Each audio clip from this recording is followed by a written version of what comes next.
प्रस्तुति होगी। प्रस्तुति नहीं, अब I would like to request Nilesh sir कि आप भी अपने व्यूज़ प्रेजेंट करें बच्चों के साथ। ये माइक।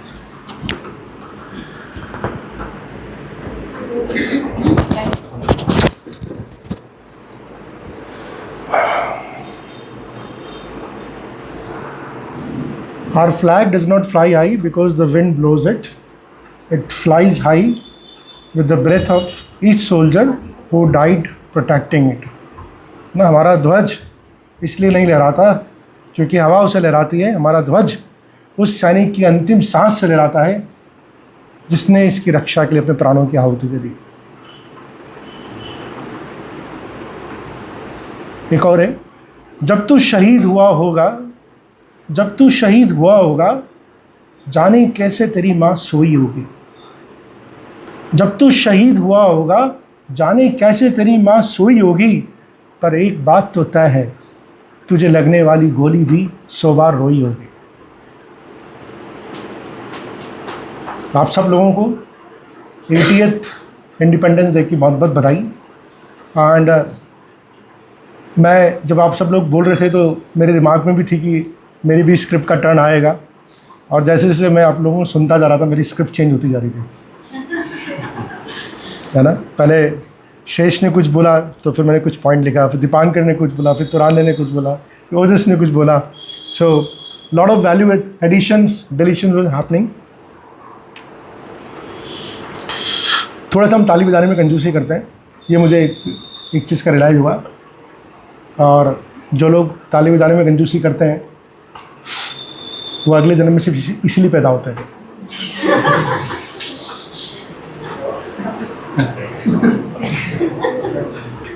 तो इसलिए अपने जीवन में इस कोटा पूरा करके जाओ ताकि अगली बार सिर्फ इसी के लिए नहीं।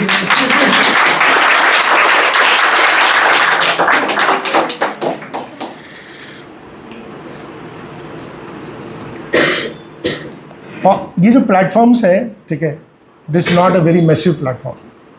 30-32 बच्चे हैं, 4-5 बड़े लोग हैं।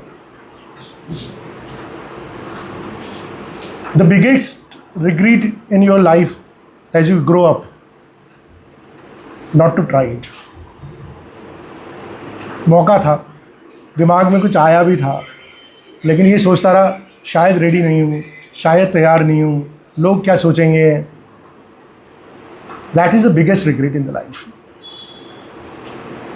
मैम तो बहुत अच्छा गाती है ना, वो गाएगी चलेगा, मैं बहुत अच्छा नहीं गाता।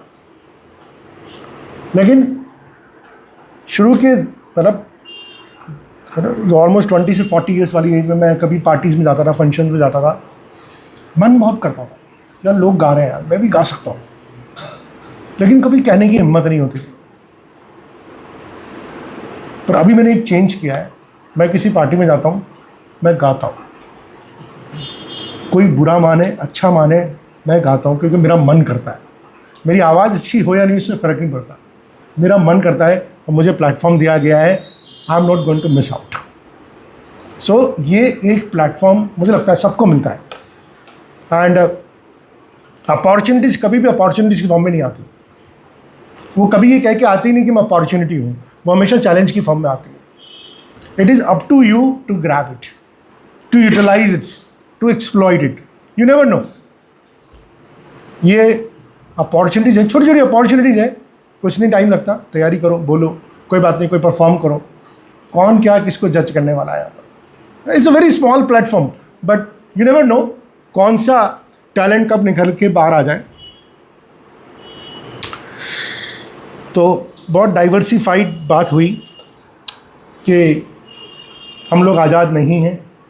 एक जगह ये ओपिनियन भी आई, है ना, कौन सी मतलब सबकी अपनी अपनी मैरिट्स हैं, और मुझे मालूम सब में अपना अपना लॉजिक है।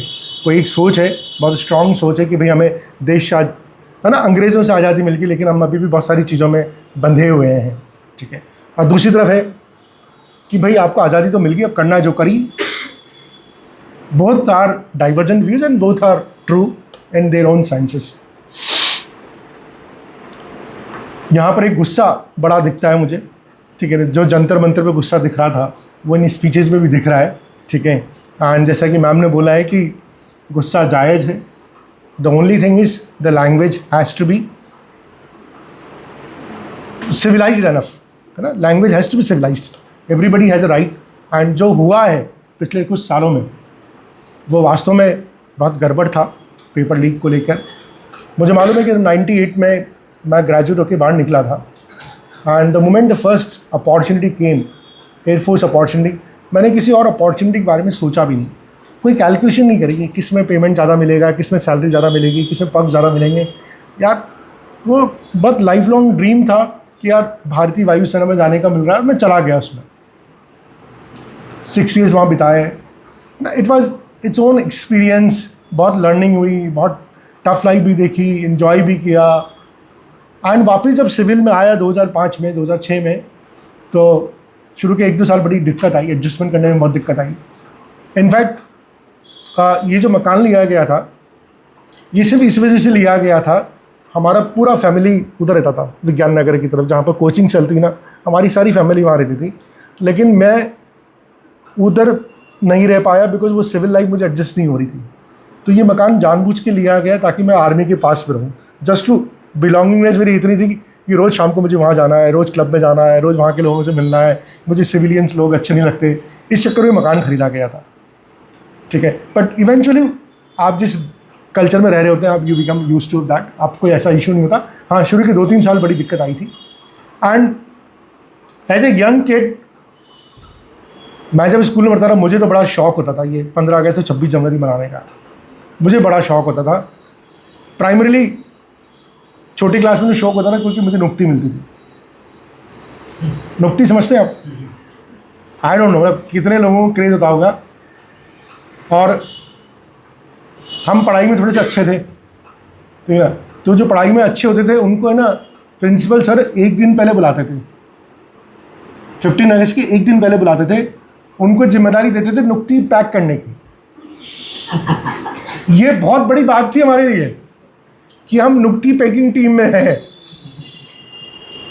मतलब आप लोगों को टर्फ ले जाऊं, बारबेक्यू नेशन ले जाऊं, उसमें भी जो खुशी होगी ना उसका 100 गुना खुशी होती थी। नुक्ती पैकिंग टीम का पार्ट था मैं, और नुक्ती पैकिंग टीम में हम नुक्ती पैक करते थे, 4 घंटे 5 घंटे पैक करते थे, और बदले में हमें 2 नुक्ती के पैकेट मिलते थे पैकिंग टीम के हिस्से को। ये तो और बहुत बड़ी बात थी कि यार 2 पैकिंग टीम के हर मेंबर को 2 पैकेट एक्स्ट्रा मिले, बहुत बड़ी बात हुआ करती थी।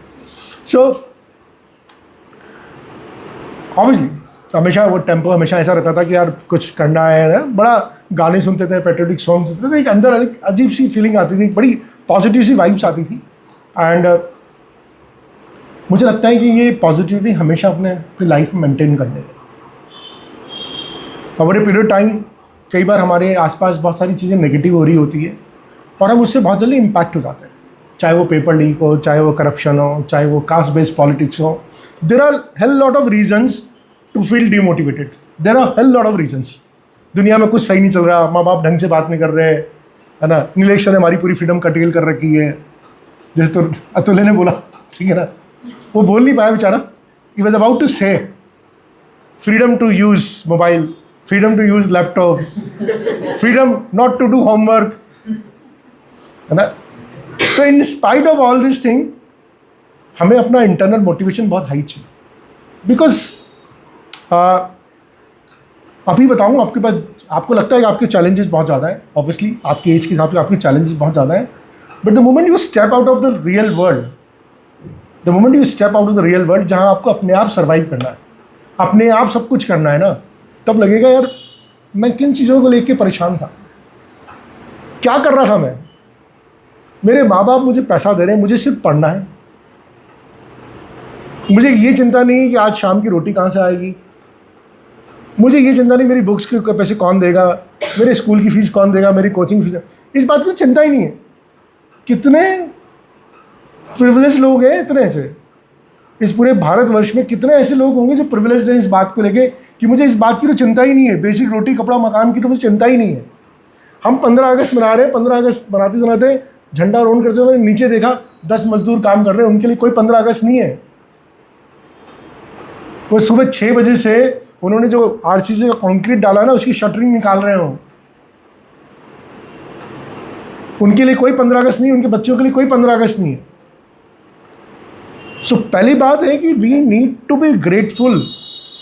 We need to be grateful to nation, we need to be grateful to our parents, we need to be grateful to our society, we need to be grateful to our teachers कि आज हम सब ये सब बात कर पा रहे हैं, हम ये डिस्कस कर पा रहे हैं। बहुत लोग हैं, 90% बच्चे हैं जिनको नसीब ही नहीं है, they are out of the league, उनको पता ही नहीं बेचारों को ये क्या होता है।